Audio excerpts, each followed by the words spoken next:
Նեմեսիսը արդարության դատավճիռ էր, երբ որ այնտեղ որտեղ համաշխարհային եւ միջազգային արդարադատությունը կաղում է կամ կուրանում է կամ խլանում է, չի ուզում տեսնել, այդ ժամանակ ծնունդ են առնում Նեմեսիս գործողությունները եւ երբեք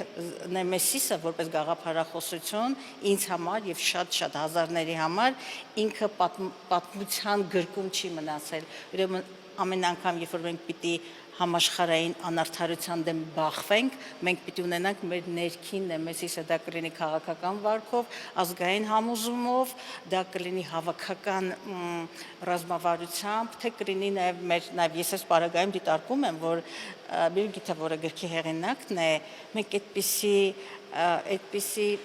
ինչ ասեմ, մեր ուղերձները փոխանցողների կարիք ունենք, աշխարհի հետ խոսելու կարիք ունենք։ Այս իմաստով ես այս գիրքը բացառիկորեն կարևորում եմ